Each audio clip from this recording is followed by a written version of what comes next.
నమస్తే అండి, welcome to Guntur రుచులు. ఈరోజైతే ఇక్కడ రెసిపీ జీరా రైస్. నేనైతే బిర్యానీ రైస్తో చేసుకున్నాను, మామూలు రైస్తో కూడా సూపర్గా ఉంటుంది. ఇందులోకి నాన్ వెజ్ రెసిపీస్ కాంబినేషన్ అయినా, అలాగే మీకు కుర్మా కాంబినేషన్ ఏదైనా సూపర్గా ఉంటుంది. అంతేకాదు పెరుగు రైతాతో కూడా సూపర్ అనమాట. చాలా తక్కువ టైంలో అయిపోతుంది. మంచి లంచ్ బాక్స్ రెసిపీ కూడా. ఏ కాంబినేషన్ లేకపోయినా డైరెక్ట్గా ఈ రైస్ని ఇలాగే తినేసేయచ్చు. మరి ఎలా చేయాలనేది వీడియోలోకి వెళ్తూ చెప్తాను.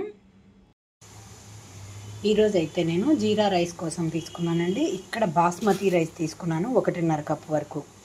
ఇందులోకి జీలకర్ర వచ్చేసి 1 స్పూన్ వరకు తీసుకున్నాను. అలాగే 2 పచ్చిమిరపకాయలు నిలువుగా కట్ చేసుకున్నాను. దీంట్లోకి 2 లవంగాలు, చిన్న దాల్చిన చెక్క ముక్క, 1 యాలుక్కాయి, 1 బిర్యానీ ఆకు, కొద్దిగా కరివేపాకు, కొంచెం కొత్తిమీర. దీంతో పాటుగా రుచికి తగినట్లుగా సాల్ట్, అంతేకాదు ఈ రైస్కి తగినట్లుగా 1 కప్పుకి 1.5 కప్పు వరకు వాటర్ తీసుకుంటున్నాను. ఇవైతే ఒకసారిగా కడిగి మళ్ళీ నీళ్లు తీసుకుంటున్నాను ఇందులోకి. ఇక్కడ తాలింపు వేగే లోపల ఇవైతే 2-3 నిమిషాల పాటు నానబెట్టుకుంటున్నాను. ఇక్కడ తాలింపు పెట్టుకుంటున్నాను. నేనైతే ప్రెషర్ కుక్కర్లో చేస్తున్నాను, మీరు పాన్లో విడిగా పెట్టుకున్నా పర్వాలేదు. ఇక్కడైతే స్టవ్ ఆన్ చేసి పాన్ పెట్టుకున్నాను. ఇందులోకి నేను ఆయిల్ తీసుకుంటున్నాను.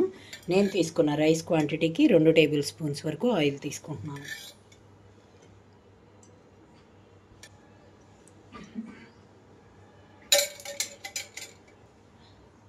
ఇక్కడ హై ఫ్లేమ్లో ఉంచి ఆయిల్ అంతా హీట్ అవనిస్తున్నాను ముందు.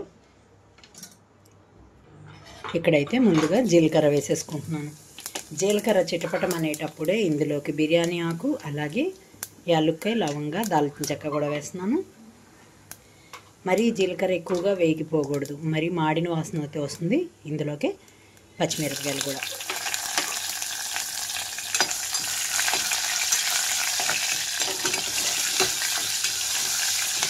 ఇవి కూడా వేగేటప్పుడే కరివేపాకు వేసుకుంటున్నాను.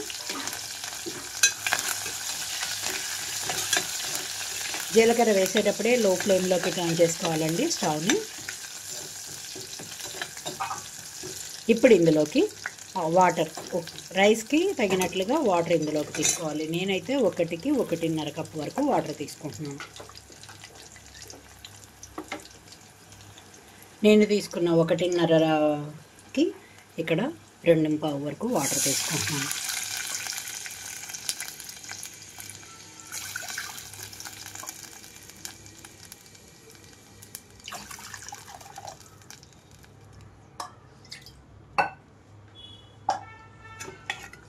ఇందులోకి అయితే రుచికి తగినట్లుగా సాల్ట్ వేసేసుకుంటున్నాను. ఇప్పుడు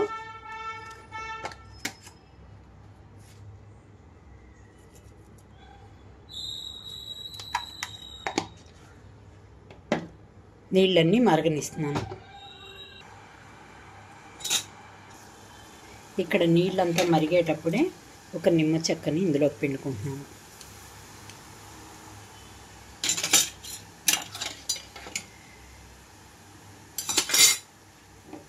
ఇప్పుడు ఇందులోకి కడిగి పెట్టుకున్న రైస్ అంతా వేసేసుకుంటున్నాను.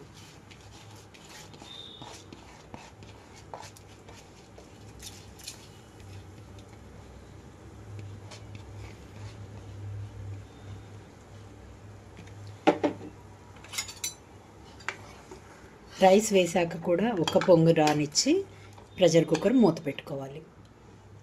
మూత పెట్టబోయే ముందే ఇందులోకి కొత్తిమీర కూడా వేసేసుకుంటున్నాను.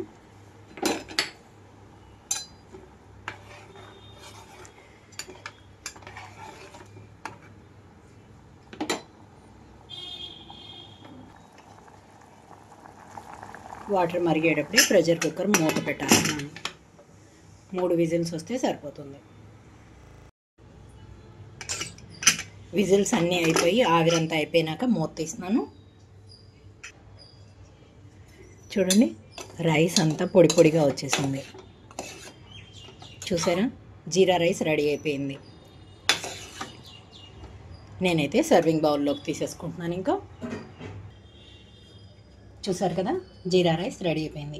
మరి ఇంకెందుకు ఆలస్యం, సింపుల్గా లంచ్ బాక్స్ రెసిపీగా, అలాగే లంచ్లోకి అయితే మీకు ఒక బిర్యానీ కానీ, పులిహోర కానీ వీటి బదులుగా, లేదా ఈవినింగ్ డిన్నర్గా సూపర్గా ఉంటుంది. దీనికి కాంబినేషన్గా నాన్ వెజ్ రెసిపీస్ ఏదైనా బాగుంటాయి, అలాగే పెరుగు రైతా కూడా సూపర్గా ఉంటుంది. మరి ఇంకెందుకు ఆలస్యం, మీరు కూడా ఈ విధంగా ట్రై చేసి చూసి మీరు మీ ఒపీనియన్ అయితే కామెంట్ బాక్స్లో పెట్టండి. అలాగే మీలో ఎవరైనా మా వీడియో ఫస్ట్ టైం కానీ చూసినట్లయితే ప్లీజ్ మా ఛానల్ని సబ్స్క్రైబ్ చేయండి. అలాగే మా వీడియోస్ని లైక్ చేస్తూ షేర్ చేయండి. పక్కనే ఉన్న bell icon all option click చేస్తే మేమిచ్చే వీడియోలన్నీ మీకు నోటిఫికేషన్స్ వస్తాయి. Please encourage me and thank you for watching. Thank you.